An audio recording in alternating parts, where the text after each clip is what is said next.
Morning arrived with a flat gray light that made the river look metallic and indifferent. Along the promenade, joggers measured distance by breath and habit, not expecting interruption. A knot of silk pressed against a corroded ladder where the current curled back on itself. The fabric looked wrong in the water, too deliberate in color and weight to be refuse. A flash from a bracelet cut through the mist and refused to be ignored. From that moment, the shoreline turned into a record rather than a view. Responders worked without spectacle, trading quiet signals and routine tasks. Cones and tape fixed a perimeter that pedestrians drifted around with uneasy curiosity. Photographers moved first, stitching images into a sequence that would later outlast memory. Each frame caught context as much as subject, railing height, tide line, and cloud ceiling for comparison. Notes prioritized timestamps over adjectives, preserving what could be verified. The river kept moving, but the scene stopped being ordinary. The parcel announced intent even as water softened it. Knots held where knots do when someone is thinking ahead and not losing balance. The silk felt upscale, recognizable, traceable to a counter rather than a warehouse floor. Weighting was present but insufficient, a choice that suggested discovery was part of the plan. The placement sat inside a corridor of minimal cameras and maximal foot traffic. It looked like choreography, not panic. Tide tables came out beside ferry schedules and wind logs pulled from public sensors. Investigators overlaid probable drift routes onto a simplified map, bracketing the window when the bundle could have reached the ladder. They noted the lack of accompanying debris that usually clings to rush disposal. Scrapes on the ladder were documented without guessing what caused them. Water temperature and immersion time were recorded for later lab correlation. Everything leaned toward sequence over story. Identification moved faster than comfort, but slower than rumor. A serial on the clasp connected to a jeweler, and a purchase record connected to a name with a public footprint. Social profiles surfaced in familiar ways, offering smiles and curated captions that fit almost any occasion. Screenshots preserved posts before edits began to bend them toward safety. Behind the formality, a timeline started taking shape with pencil marks rather than ink. Precision would come later, if it came at all. Pressure arrived in predictable channels as the file grew heavier. Calls from offices with different mandates pushed for clarity that did not yet exist. The team returned to artifacts that could argue for themselves. A runner's GPS ping, a ferry horn embedded in a live stream, and a municipal camera that saw nobody approaching when someone should have. The absence mattered because it narrowed approach options and travel speeds. Empty footage, correctly placed, can act like a witness. The first day belonged to logistics, not theories. Physical evidence offered hints and limits in equal measure. Fibers had soaked long enough to become cautious, and adhesives had drifted toward ambiguity. Tool impressions belonged to the broad family of ordinary implements, helpful for ruling out the exotic and little else. The strongest signal remained aesthetic, expensive fabric, visible jewelry, a staging that pointed outward. Whether that signal was arrogance or misdirection remained an open question. The report resisted adjectives for a reason. The shoreline geometry argued for deposition from land rather than a mid-channel release. That conclusion trimmed the list of possible access points to a handful of ramps and gaps in the fence line. Pulling toll logs, plate reads, and late-night fuel transactions became the next slow step. Parallel requests targeted phone activity with language careful enough to protect admissibility. A small digital unit captured volatile posts and ephemeral stories before they expired. Each narrow task protected the investigation from its own momentum. In the hours that followed, the victim's recent movements were charted with deliberate skepticism. A public claim of travel sat next to metadata that preferred a different city. Geotags clustered improbably, suggesting curation rather than coincidence. Bank records alternated between austerity and flourish, as if two budgets were competing for the same name. Email templates showed seams where careful readers expect headers and footers. None of it proved violence, all of it warranted attention.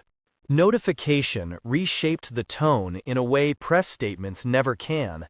In a small room away from the river, names and dates were confirmed with verbs that stayed conditional. Personal items began their careful migration from home to evidence, each wrapped to prevent damage that would add confusion rather than clarity. The apartment read as recently arranged, almost staged for inspection rather than lived in. Counters were dry, sinks empty, and calendars neat to a degree that asked questions. Domestic silence became an exhibit. Afternoon bent toward evening, the public space absorbed its ritual responses. Candles collected near the railing, flowers found the place where the current curled, and folded notes hid under stones against the wind. The investigation acknowledged the weight of that attention while keeping it outside the file. Crowd narratives solidify quickly, and once hardened, they treat facts as intruders. Inside the perimeter, the language stayed clinical and provisional.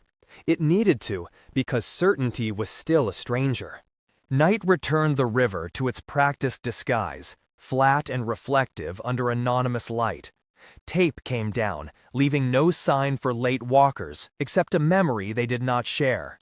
In offices with blinds that never quite closed, maps filled with dots and arrows, while timelines gained and lost minutes. What had surfaced set the terms. A package meant to be recognized, a path meant to be argued, and a choice meant to provoke a particular conclusion. Whether that conclusion was the intended destination or a decoy would be tested, not assumed. On paper, their story aligned with aspiration, a prestigious program completed on schedule, a framed diploma aligned perfectly above a modest workstation, and a budget that projected stability within a year. The apartment photos uploaded after graduation curated that narrative with practiced restraint. Light fell across bookshelves and plants, creating the impression of careful order rather than scarcity. Captions favored professional milestones and neutral celebrations, never the strain that financed them. Anyone skimming the feed could believe momentum alone would pay the bills. In reality, momentum produced noise before it produced outcomes. The financial bridge between ceremony and employment was narrower than either had planned. Tuition gaps had been filled with his overtime and short-term debt that make sense only while believing in better quarters ahead. When the grace periods expired, minimum payments replaced optimism in the calendar. Grocery lists shrank while fixed costs refused to participate. He increased billable hours and accepted weekend shifts that turned weeks into unbroken corridors. The apartment survived the arithmetic, but did not feel like a place where time repaired anything. Career strategy drifted into the holding pattern familiar to new graduates in crowded fields. Applications met automated replies that arrived with algorithmic politeness but no substance. Informational calls were scheduled, then postponed, then converted into promises of future contact. Conference name tags collected in a drawer as tangible proof that effort existed. Linked professional pages recorded courses and certifications while omitting the weeks when no one wrote back.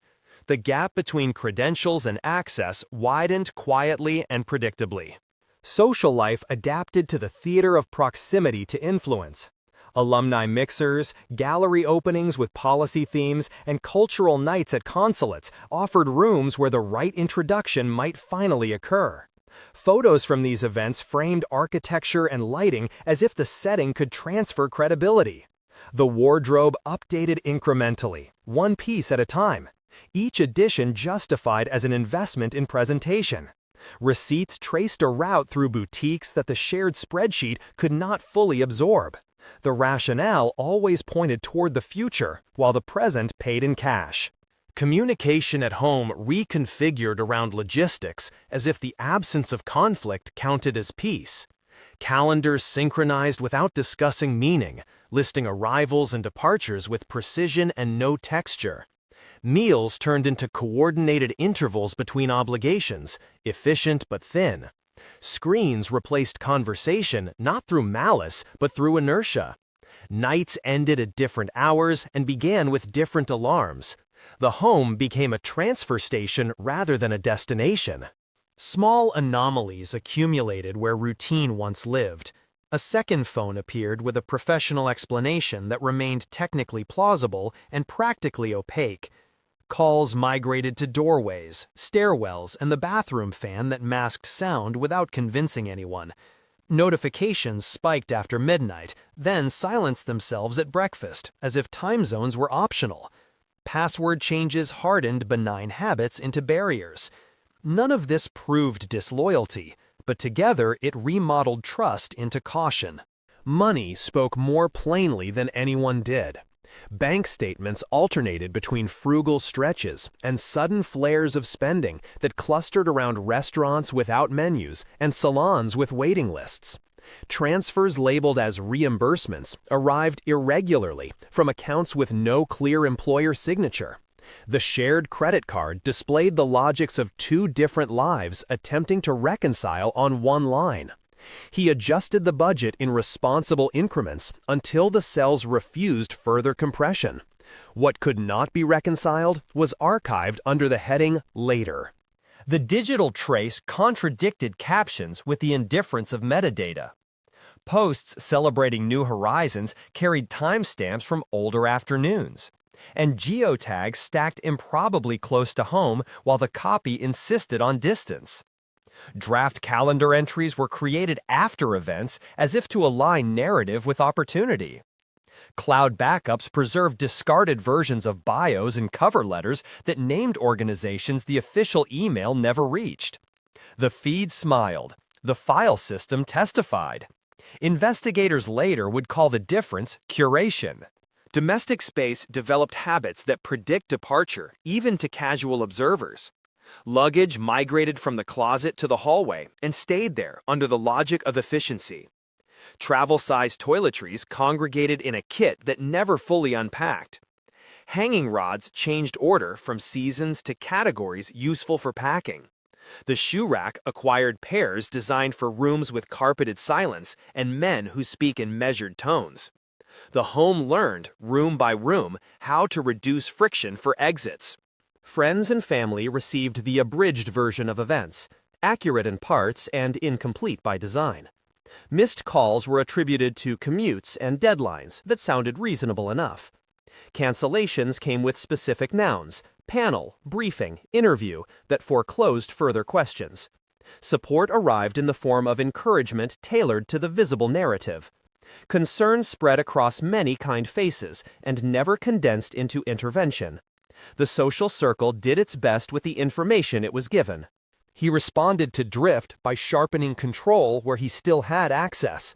Spreadsheets multiplied tabs, each one a plan stitched from assumptions and overtime. Health declined in ways that passed screening. Sleep a little worse, diet a little simpler, patience a little thinner. Promotions dangled new titles that purchased more responsibility and less relief. Gratitude emails from supervisors landed exactly when discouragement reached its loudest point. Work made sense because it asked only what could be measured.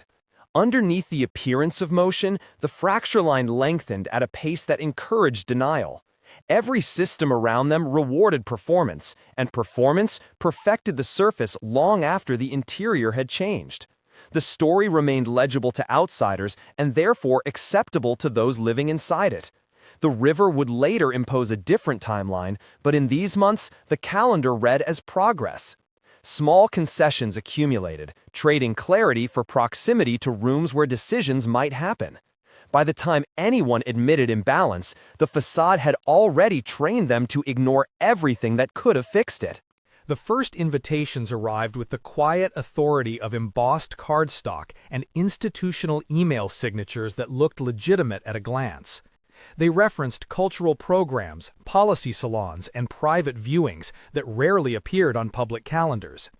Her presence in those rooms made narrative sense given her degree and aspirations, so no single event raised alarm on its own. Photographs from these nights favored architecture and art rather than faces, keeping the impression professional.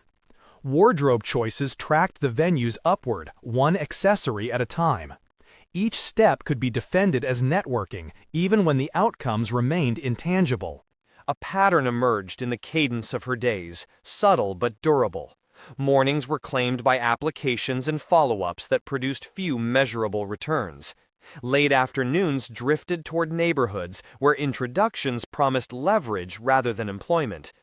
Evenings ended in spaces designed to impress without explaining themselves. Transport receipts placed her in cars that waited with engines idling near service entrances. The city's grid provided cover for movement that looked purposeful and stayed undocumented. Gifts began as tokens that could pass for etiquette and escalated into investments in identity. A silk scarf with provenance, then jewelry with discreet branding, then a handbag that carried a price tag larger than a month's rent. Explanations cited mentors, sponsors, and cultural patrons whose names were easy to admire and hard to verify. Return addresses pointed to assistants and private offices rather than companies. The receipts that did surface were partial and paid by others. Each item advanced a version of her that belonged more securely in the rooms she now frequented. Communication adapted to the dual pressures of secrecy and plausibility. The second phone remained framed as professional, but its usage clustered around hours that served someone else's schedule. Messaging platforms rotated between those favored in finance, diplomacy, and art circles, as if redundancy doubled credibility. Voicemail greetings shifted to neutral scripts that disclosed nothing and promised to respond soon. Calendar entries acquired acronyms that could stand for several organizations at once.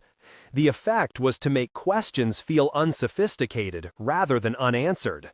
Digital traces betrayed curation even as the feed claimed spontaneity. Captions placed her in global time zones while metadata anchored her within city limits.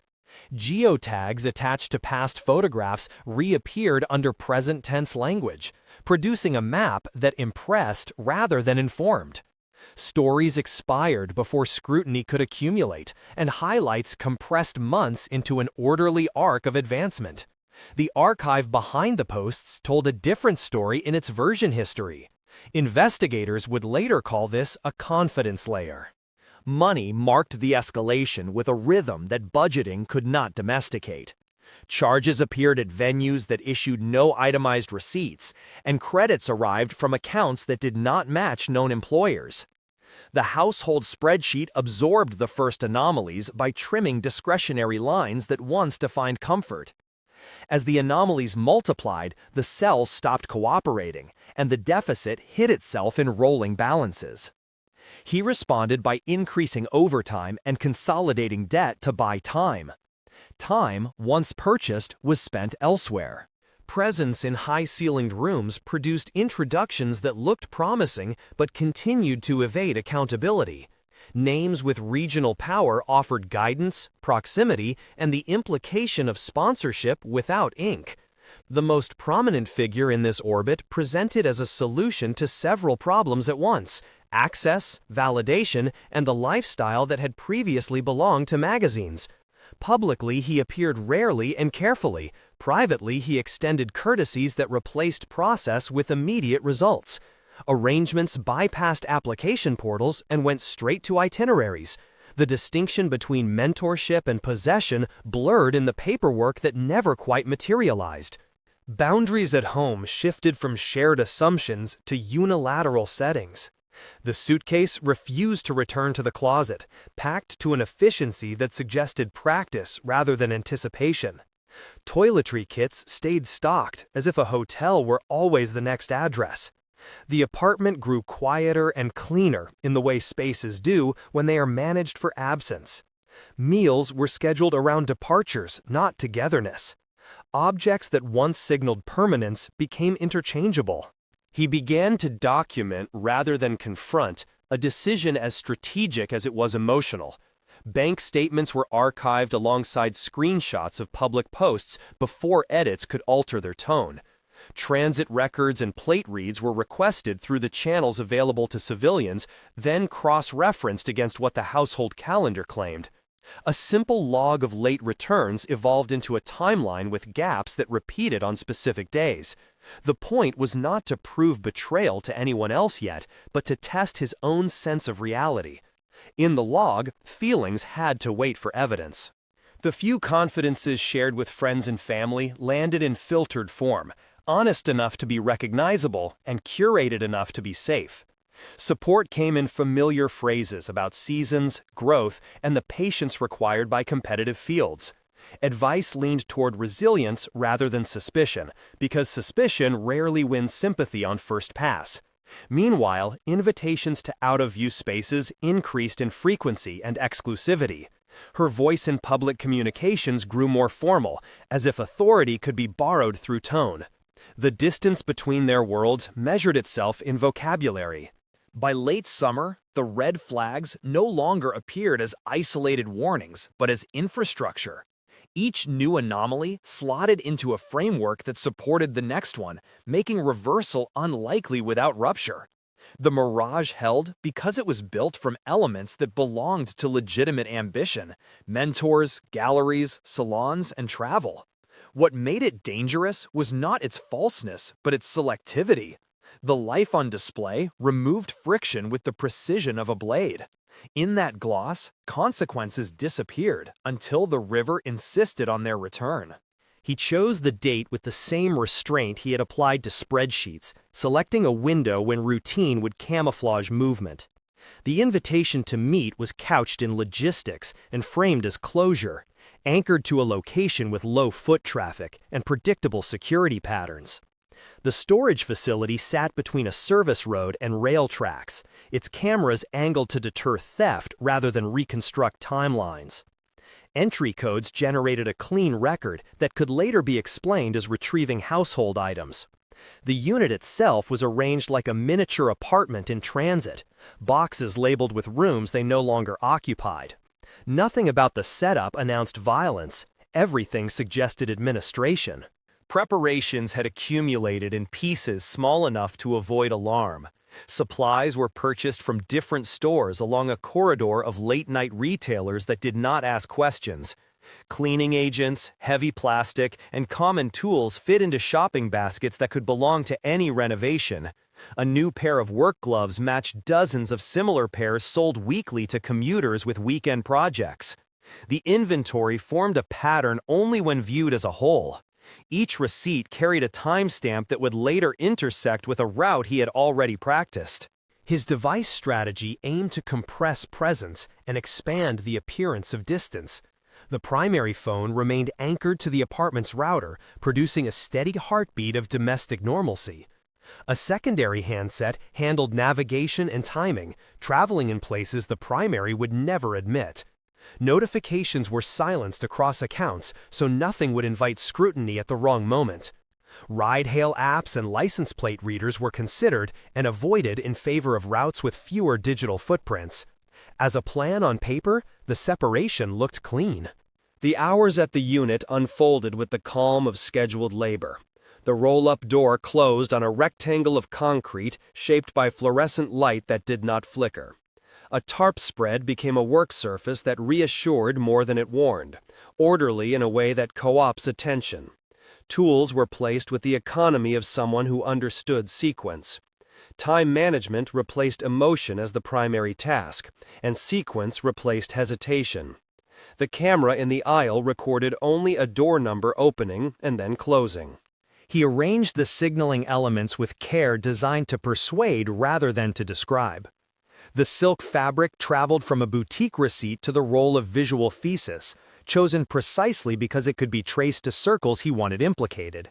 The bracelet remained attached as a shorthand for identity, the kind of detail that accelerates headlines. Labels were removed from packaging that might point the other way. Weighting materials were selected to delay discovery without defeating it. The result favored interpretation over concealment. Transport required the same attention to friction as the earlier purchasing. The car had been maintained recently, tires properly inflated to avoid roadside interactions that produce records. Fuel was purchased in cash at a station the algorithm would not recommend, chosen for its blind corners and inattentive night clerk. The route to the water threaded through blocks where municipal cameras were down for maintenance or pointed toward intersections, not the curb. Weather cooperated with a steady onshore breeze that promised to complicate drift models. He parked where the curb cut allowed quick loading and quicker leaving. The river accepted what it was given with no visible reaction. He had studied tides enough to believe the current would carry and then return on a schedule that favored him. The chosen spot sat between cameras that tracked bicycles and a pier that hosted dawn anglers, maximizing discovery without attribution. Time and open air was kept to minutes, counted by breath, not by watch. The parcel's edges sank and then settled at a depth that looked intentional and was. The car door closed on a scene that resumed sounding like water. Back at the unit, the room returned to the neutrality he preferred. Surfaces were wiped with the thoroughness of someone who distrusts chance and overestimates product labels. Trash was compacted into combinations that looked domestic rather than industrial, then routed through bins scattered across unrelated neighborhoods. The lock slid into place with the same ordinariness it had earlier. The hallway camera recorded another door number closing, indistinguishable from the last.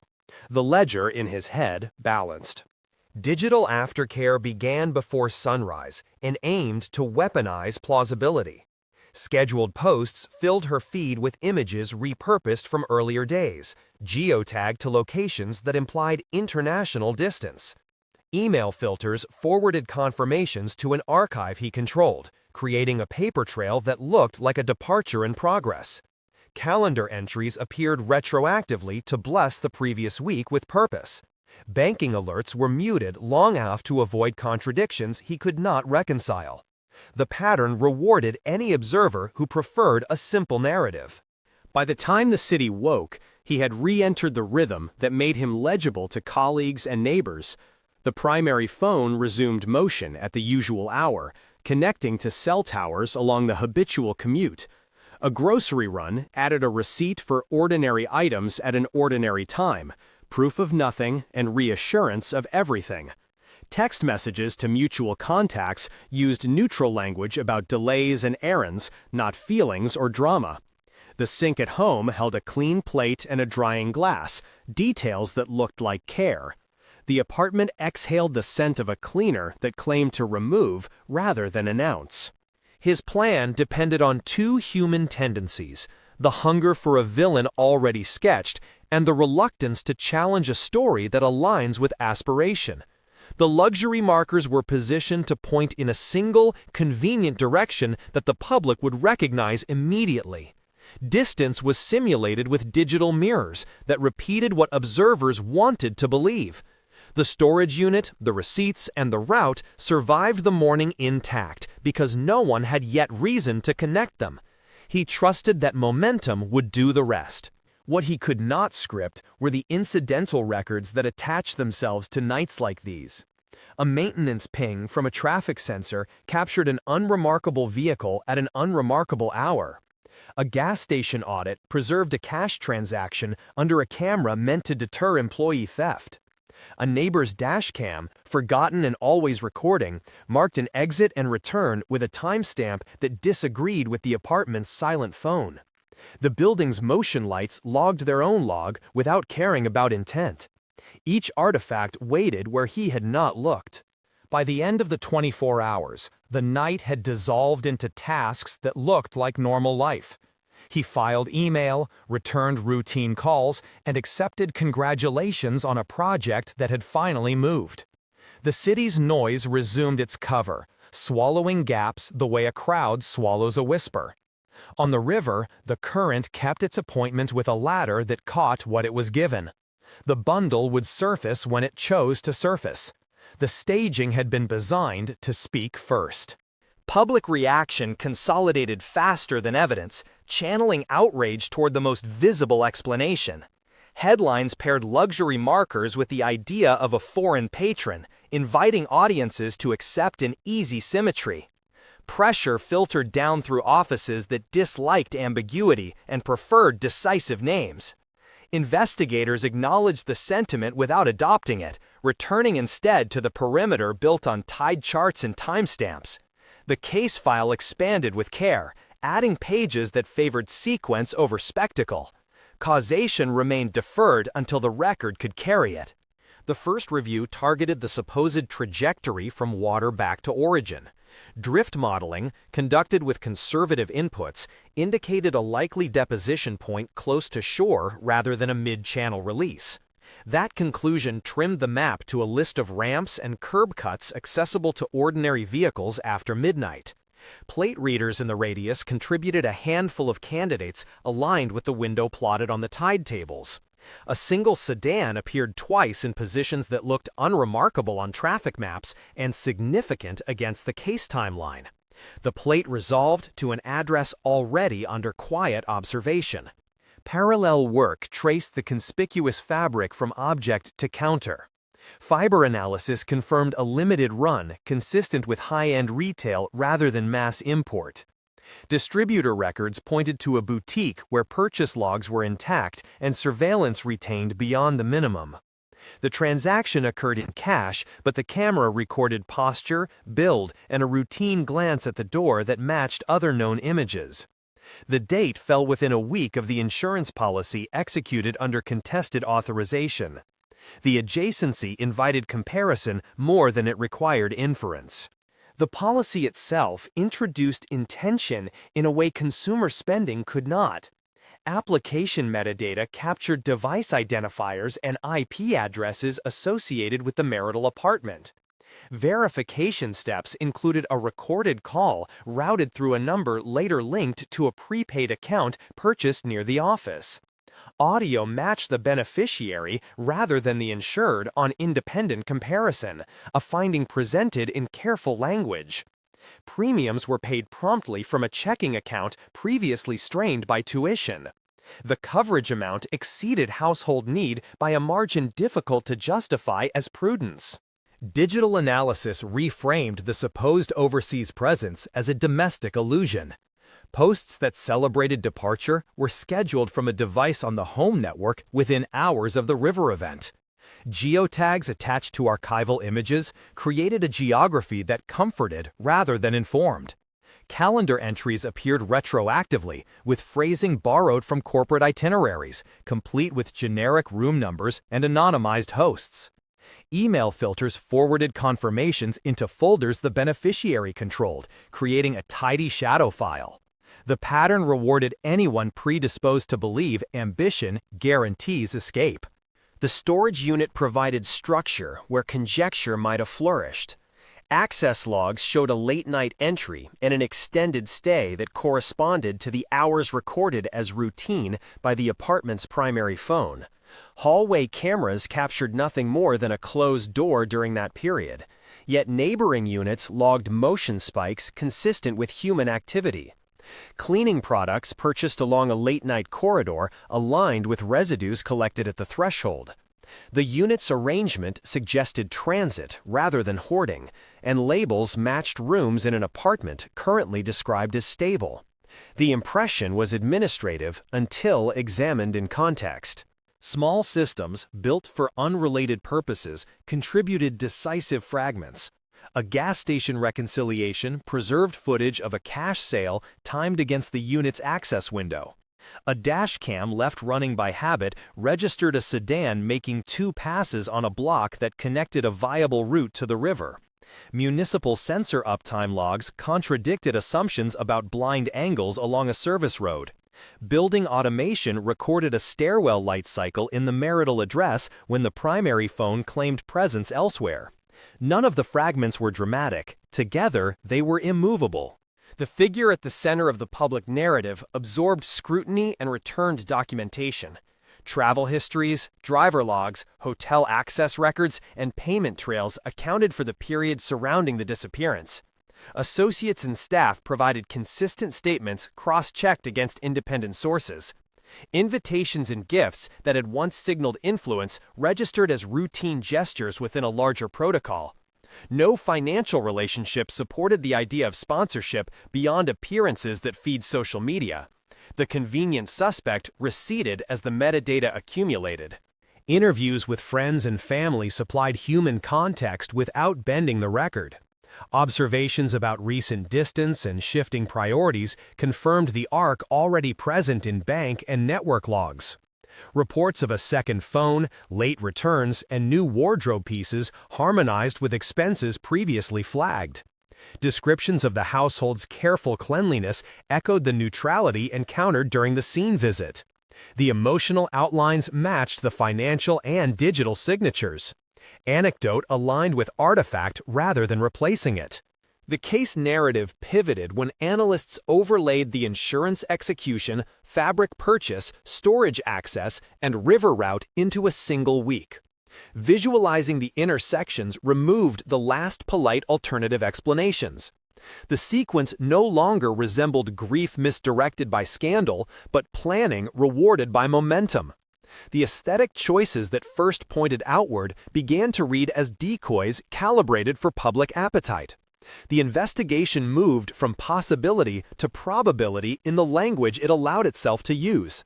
The file's restraint made the shift persuasive. A compliance check on the prepaid account used in verification added the final practical link.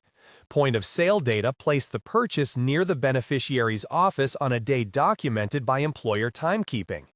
Activation occurred from the home network within an hour of a meeting recorded in the storage facility's visitor log. The same device later accessed scheduling tools that distributed the posts simulating distance. Each action left a thin mark, and together they formed a path no alternate suspect could plausibly occupy. The burden of coincidence exceeded any reasonable tolerance. By the time a search warrant was drafted, the case posed fewer questions than it answered. The initial noise had settled into a pattern of signaling, procurement, access, and staging that did not require speculation to connect. The convenience of a foreign villain had lost to the weight of ordinary systems doing what they were designed to do. The arrest plan prioritized containment and the preservation of electronics over confrontation. When the door opened, the apartment smelled like cleaner and held nothing out of place. The record, not the room, carried the accusation. The courtroom processed the case with the measured cadence of a system that prefers documents to drama. Exhibits that had once been fragments became a single legible sequence projected for jurors who had no need to imagine what the record could already show. The timeline folded procurement, access, digital staging, and river into a week that refused coincidence. Expert testimony translated metadata into ordinary language, narrowing gaps the defense tried to widen. The absence of remorse, recorded in interviews and evident in posture, weighed more heavily than speculation about motive. When the verdict arrived, it sounded like a summary rather than a revelation. Sentencing reflected the premeditation that had structured every earlier step. The recommendation conceded nothing to narratives of momentary loss, assigning life without the relief of an end date. Mitigation attempts emphasized stress and betrayal but could not dislodge planning from the center of the story. The court noted the insurance execution, the boutique purchase, the storage access, and the digital misdirection as markers of intent. Each marker had been placed by the defendant in the hope of pointing away from himself. The sentence acknowledged the irony and closed the loop. Institutional routines replaced the illusions that had animated the plan. Intake procedures reduced identity to numbers and schedules, and the architecture of custody narrowed choices to intervals measured by buzzers. Days acquired the sameness of consequence, indifferent to arguments about fairness. The facility recognized no investment of tuition, time, or emotion as credit against the conviction. In that uniformity, theories about justice as repayment lost their vocabulary. The calendar no longer negotiated. For the victim's family, the ruling offered boundary rather than repair. Mourning, already underway, gained a structure that did not depend on daily updates from the investigation. Memorials shifted from searching to honoring, and archives of photographs became records rather than evidence. Practical matters demanded attention: estates, accounts, and the quiet chores that follow public tragedy. The absence did not shrink, it arranged itself differently. Closure did not arrive, but administration became possible. The investigation's arc entered classrooms and training rooms as a case study in resisting convenient narratives. Drift models, fabric chains, prepaid activations, and hallway cameras appeared in slides that argued for patience. The lesson favored accumulation over breakthrough, sequence over confession, and the humility to let small systems speak. Cadets and analysts learned that absence can act like data when placed correctly on a map. Supervisors emphasized writing that preserves uncertainty until it is no longer honest to keep it. The file became a teaching tool because it had refused to become a spectacle. Public attention moved, as it always does, away from the river and toward the next demand on outrage. A smaller circle kept the story present, not to relive it, but to anchor decisions about policy and prevention. Discussions about digital aftercare, storage access, and insurance verification found their way into procedural updates. Community groups address the culture that romanticizes opaqueness around wealth and access, noting how easily aspiration can be used as camouflage. The work was unglamorous and incremental, which made it appropriate to the harm. Headlines had finished, maintenance began. Financial institutions quietly adjusted thresholds that once passed as routine. Policy issuers increased friction at points that had previously trusted convenience, adding voice checks and in-person confirmations where numbers had sufficed. Storage facilities revisited nighttime access and retention windows for interior cameras, treating hallways as evidence rather than corridors. Social platforms refined labels for scheduled posts in ways imperceptible to most users but useful to investigators. None of these changes promised prevention in absolute terms. Each one accepted that systems can reduce opportunity without replacing judgment. Inside the prison, the defendant's interviews preserve the logic that had guided the plan. He framed the murder as collection, counting years and bank transfers as if they accrued interest payable in blood. The rhetoric refused the category of personhood, preferring an inventory of costs and expectations. Clinicians identified the pattern without finding leverage to alter it. Remorse remained absent because the underlying arithmetic still pleased its author. The confession read less like catharsis and more like bookkeeping. Ethically, the case clarified an old distinction that often softens in everyday speech. Sacrifice in a relationship does not create debt that can be settled by force when gratitude fails to appear. Investment language may describe effort, but it does not grant ownership of another life's future. Love measured as ledger entries converts disappointment into entitlement and entitlement into harm. Communities, faith traditions, and secular ethics have all warned about this drift in different vocabularies. The warning held, the outcome illustrated it. The final public statement from the bench avoided rhetoric and left space for grief. It recognized the human tendency to confuse provision with control and aspiration with consent. It named the planning without naming it clever, and it preserved the dignity of the dead without reprinting the details that had already cost too much. The judgment belonged to law, the loss belonged to a family and a circle of friends who would not be photographed again in the same way. Accountability arrived in the only form institutions can deliver it. Restoration remained outside their jurisdiction. If there is a usable lesson, it lives in the discipline the case demanded. Resist stories that reward appetite more than accuracy. Attend to the difference between performance and record, between curated distance and verifiable movement. Treat spreadsheets and schedules as tools, not metaphors for love or claims to another person's future. Hold to the patience that lets small facts accumulate until they can carry meaning without help. And remember that justice, when it finally speaks, does not reconstruct what was taken. It only names it and refuses to look away.